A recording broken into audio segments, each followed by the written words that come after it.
World War I is often explained as a clash of national interests, an arms race, and the explosive rise of nationalism in the early 20th century.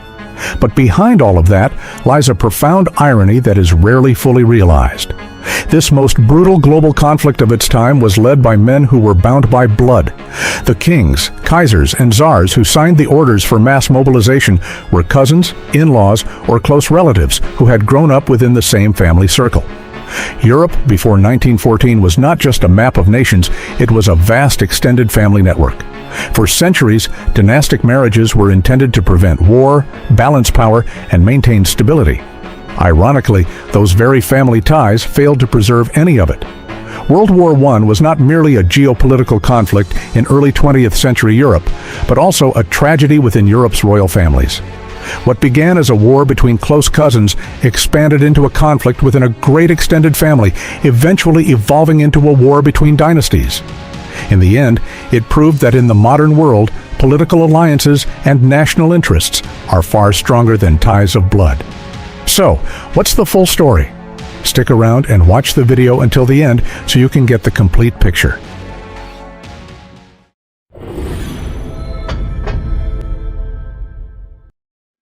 World War I as a war between close cousins among the British Empire, German Empire, and Russian Empire.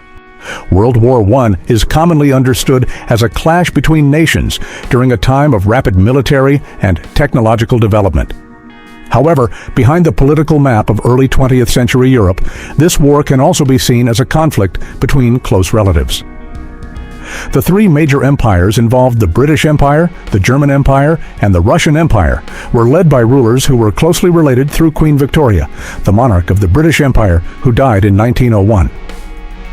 King George V of Britain and Kaiser Wilhelm II of Germany were first cousins. Both were grandsons of Queen Victoria. George V through his father, Edward VII, and Wilhelm II through his mother, Princess Victoria, Queen Victoria's eldest daughter. Before the war, their personal correspondence often used familiar, family-style greetings. Meanwhile, Tsar Nicholas II of Russia was also part of this inner circle. He was a cousin of George V through his mother, Empress Maria Feodorovna, who was the sister of Queen Alexandra, the wife of Edward VII.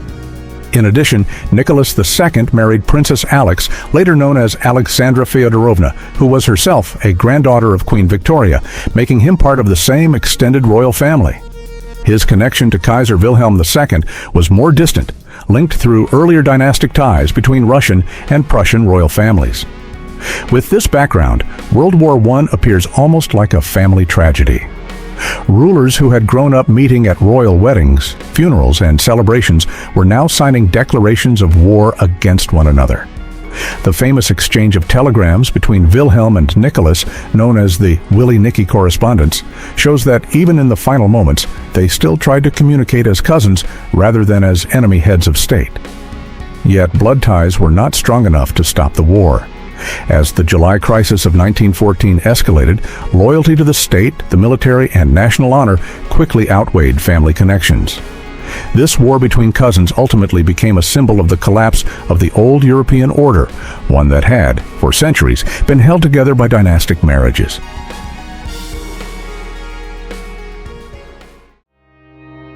World War I as a war of Europe's extended family.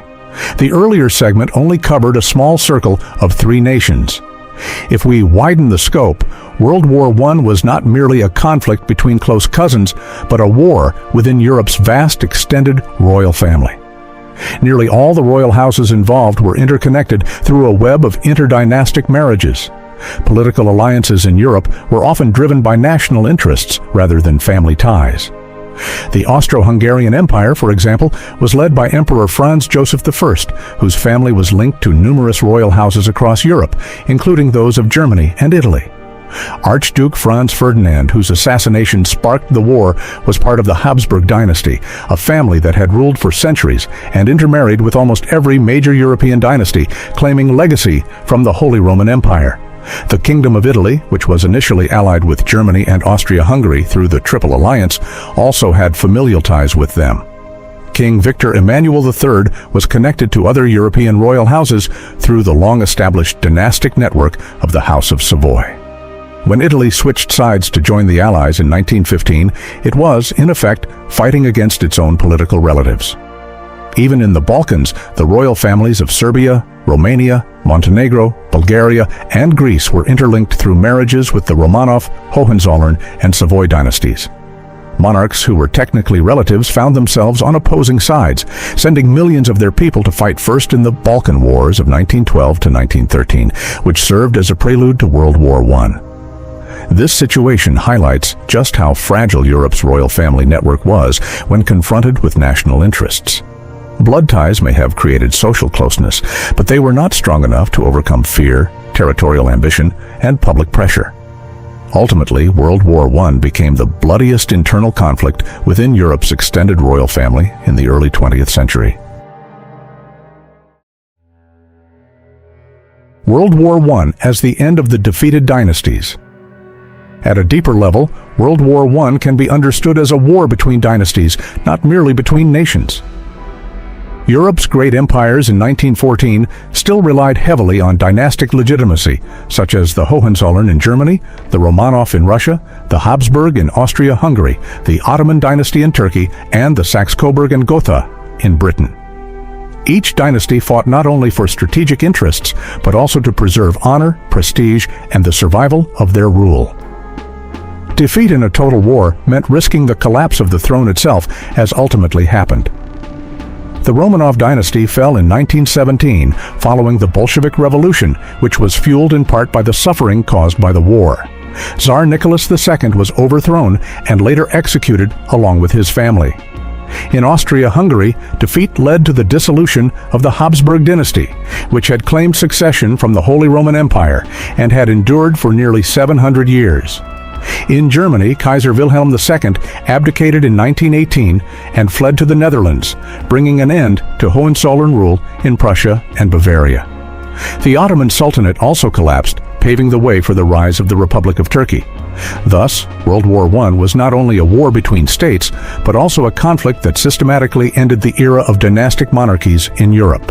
In practical terms, among the defeated powers, only the Bulgarian monarchy initially survived after the war, yet its political situation remained deeply unstable, marked by repeated coups until it ultimately collapsed after World War II. Ironically, the war that began under kings and emperors ultimately destroyed their own power. Dynasties that had endured for centuries through marriage and family alliances were brought down by the very political decisions they made.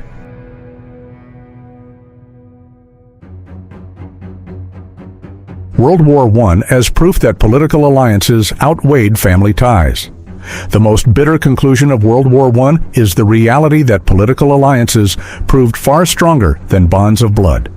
Even though Europe's leaders were related, their final decisions were driven by national strategic interests, military pressure, and the dynamics of alliances.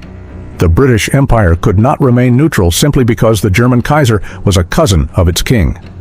Germany's violation of Belgian neutrality and Britain's obligations under international agreements forced Britain to enter the war in defense of Belgium.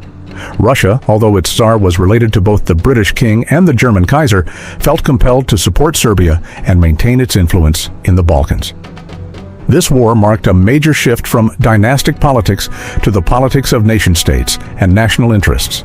Loyalty to royal families was no longer the decisive factor in diplomacy. What mattered more were economic, military, and ideological interests. Thus, World War I stands as clear evidence that the 20th century opened a new era, one in which royal blood alone was no longer enough to shape the world. Political alliances, national interests, and mass mobilization took precedence over family ties. This war of cousins, this war of families, and this war of dynasties ultimately closed a long chapter of European history and opened a far more brutal one: the rise of extreme nationalism in parts of Europe, including ideologies such as fascism and communism. World War I showed that even the strongest family ties, no matter how deep emotionally or symbolically, were not enough to restrain political ambition. Europe's rulers, who once addressed each other with familiar family nicknames, ultimately became trapped in a web of alliances, military plans, and rising nationalism they could no longer control. The war also marked the death of Europe's old order, one defined by monarchical protocol and dynastic rule. Royal houses that had governed for centuries under the legitimacy of blue blood began to fall one by one.